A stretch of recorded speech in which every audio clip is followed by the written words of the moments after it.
to the where we are now before we move on to where we should be going? Well, we were, in the course of talking about where we are now, one thing that I neglected to mention is that the other increasingly popular access methods to the net. I mean, we talked about cable and fiber and DSL and so on, and Wi-Fi and so forth, but what we didn't talk about is mobile. And this is a phenomenon which has sort of rapidly gained visibility in the last decade.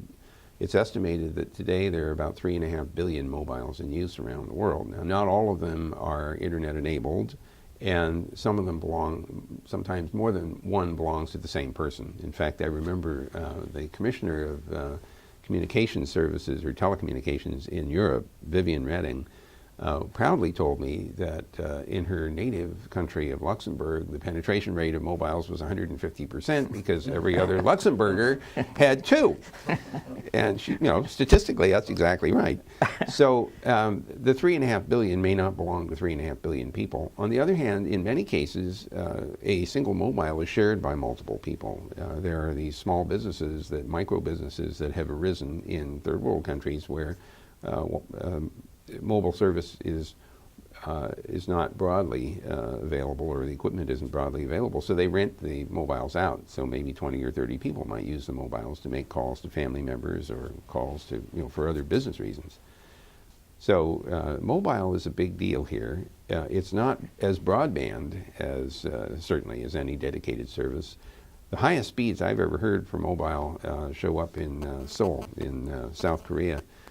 Using CDMA technology, they're reaching something like 14 megabits a second, which turns out to be quite good for streaming video.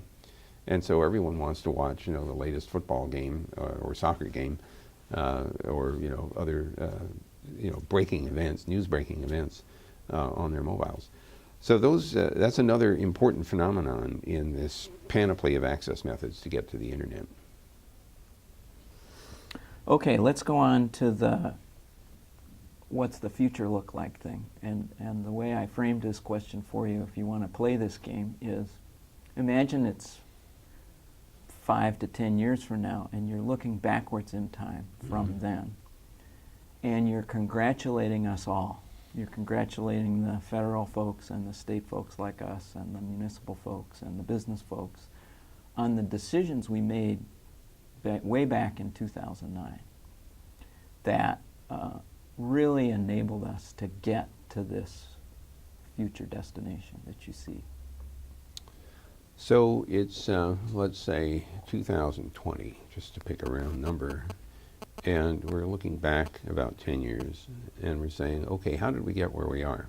And by the way, where are we in 2020? Well, if we make the right decisions, in 2020, virtually everyone in the country will have high-speed access to the internet, by which I mean at least 10 megabits and preferably 100 megs or more. We have to accept that you may not have a choice of multiple providers. I would say that is an unlikely outcome. So in some cases there may only be one.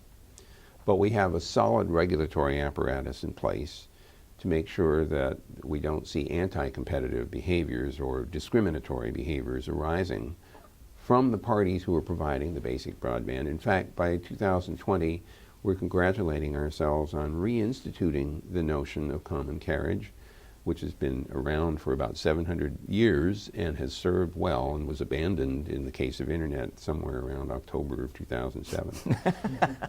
Plus or minus. So just I mean, a vague thought. This is I believe, an important observation to make, because I still see internet as a layered architecture. And I see, of course, many applications sitting above the World Wide Web or even above the basic transport of the internet, the non-web-based applications, email as an example. But below that level, there really is a communication structure. It is designed to deliver packets from point A to point B. And to ignore the fact that there exists a communication service as part of the internet architecture, and to pretend that it is somehow purely a monolithic information service, is to simply ignore the engineering of this system. In fact, the fundamental reason it has worked is that the basic internet protocol layer has been able to sit on top of virtually any transmission and switching technology that's been invented since 1973. And it's still doing that. I mean, I won't go off onto my rant on interplanetary internet, but I can tell you that's working too. So what's critical here is, as we look back from 2020, is that we see an open, non-discriminatory network access. It's very high speed. People are free to try their ideas out. They are free to choose who will supply them with applications on the internet. Where it's possible, they may have a choice of broadband providers. Where it is not possible, there is a regulatory oversight to assure fair treatment and non-discriminatory access to the net. So, within the continental boundaries of the United States and Hawaii and Alaska, we have this very open, broadband environment. And by the way, we've done well in the rural parts of the country. We've found ways to provide incentives for companies to invest in broadband service in rural parts of the country.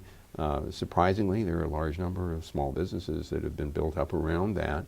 And then once they're in place, they create an infrastructure on top of which other businesses can form. And they may actually be able to locate in parts of the country where they wouldn't otherwise be. So we will have transformed our situation from the way it was in 2009 and 10 into singularly advanced broadband service across the country. So we should pat ourselves on the back for having made the right decisions in 2009 and 2010. I'd note that those decisions had to be made at the federal level and at the state level. In fact, the state level was probably more important than any other, and the reason for that is quite straightforward.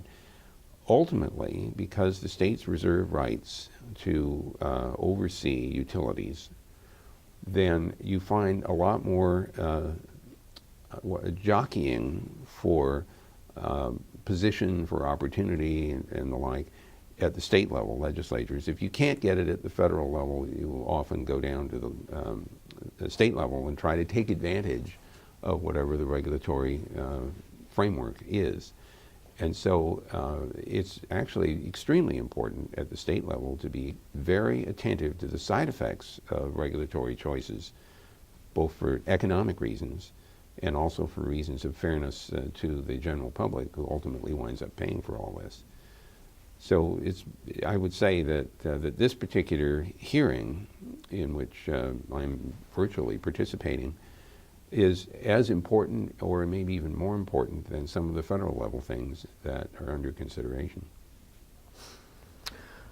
Let me just throw a couple of sub-questions at you. One of the things that our charter has we're titled the Ultra High-Speed Broadband Task Force.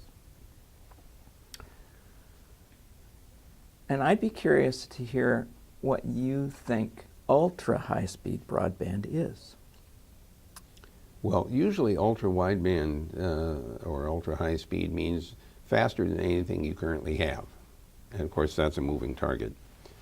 It is quite clear that we will see 100 gigabit per second backbone kinds of transport, certainly in the next few years. 40 gigs has been here for a while, although it hasn't been widely implemented. Now it's starting to roll out because we need it, because the edges of the net are sometimes running at 10 gigabits per second. The other thing which is very interesting is that we have moved away from very, very expensive kinds of technology like ATM and MPLS and the like towards simple Ethernet type interfaces, which are less expensive to implement. They're a far cry from the original 3.3 megabit per second Ethernet that was invented in 1973 at Xerox PARC. They still have the same name, Ethernet, but their mechanics are somewhat different. But the data rates that they can run at are quite high. So it seems to me that we really should imagine that as we get out to 2020, that multi-gigabit per second access should be a reality at the consumer level. It already is a reality at the business level. So even if I'm saying, well, you should at least be able to get 10 megabits or 100 megabits, I'm lowballing what should be possible and economically feasible 10 years from now.